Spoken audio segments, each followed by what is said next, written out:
Simply put, Malcolm X was a man who was willing to give everything he had in order to give others everything they deserve. With his early life being filled with little to no family involved, he found himself in jail in a situation in which he was unfamiliar with. During that time, he found religion, and with that came his newfound passion in civil rights. From there, his life was never the same, and he found himself immersed in a newfound life that would leave an impact not only on his followers, but the rest of the world. Malcolm X was born on May 19th in 1925 in Omaha, Nebraska. Originally, he was named Malcolm Little as he was the fourth of 7 children of his parents, Louise and Earl Little.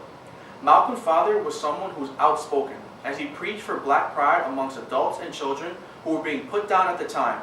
As he preached, he drew attention, and unfortunately, Earl Little was killed in 1931. After some time without Earl, Louise could no longer take it and was admitted to a mental hospital, forcing Malcolm and his siblings to be sent to foster homes. It wasn't until 1943 when Malcolm knew he needed a change, so he moved to New York. Here is where Malcolm started to engage in things like drug dealing, gambling, robbery, pimping, and burglary. This behavior continued in 1945 as he left New York and headed to Boston, where he and others started to work together to steal from the rich.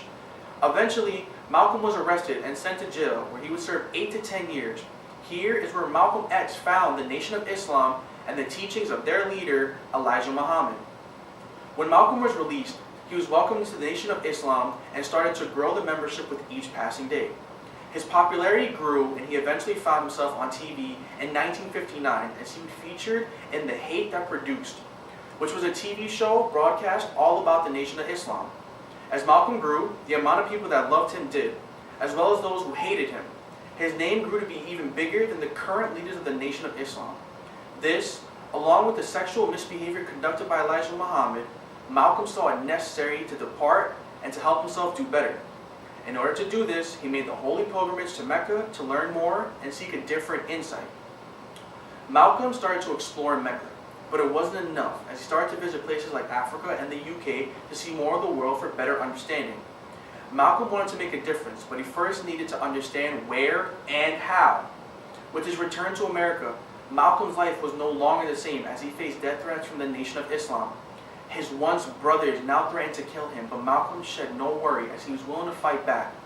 Malcolm fought, but eventually everything caught up to him, and he was forced to face what laid ahead. On February 21st, 1965, Malcolm X was shot and killed at the Audubon Ballroom in Manhattan, being shot multiple times in front of his wife and daughters. Although gone, he still left an impact on those who came after him, like the Black Power movement.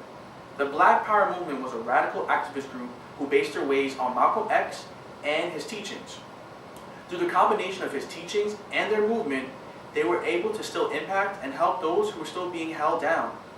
Malcolm's life can be seen as nothing short of historic and needed to be recorded.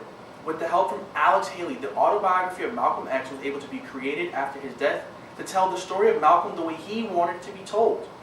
Malcolm's story and impact was deeper than just politics and religion, as the hip-hop group Public Enemy adopted Malcolm as an icon to allow the younger generation the ability to learn from the person that helped them, showed them the way. At that time, Malcolm's impact was widespread, but we saw it continue as his influence grew in other places. Whether they were making movies about him, giving him his own day to commemorate his birthday, creating a boulevard in his honor where he preached, or to have schools named after him, as education was something he never forgot to mention. Malcolm will forever and always be an influence in the world. As someone who sees Malcolm as his personal hero, I listened to him speak as he wanted the rest of his followers to do. He chose to put them in front, as he valued the future and those a part of it before anything else. Whether he was going to be a part of it or not was not the point. To help the future was. After all, it was Malcolm X who said, "The future belongs to those who prepare for it today." Each day is a struggle to get to the next one, and although he's not here today, his influence showed me that the issues he faced were bigger than one person, and that in order for us to see tomorrow, he had to be stopped at that day. But I know it was a risk he was willing to take, and one that he will always take.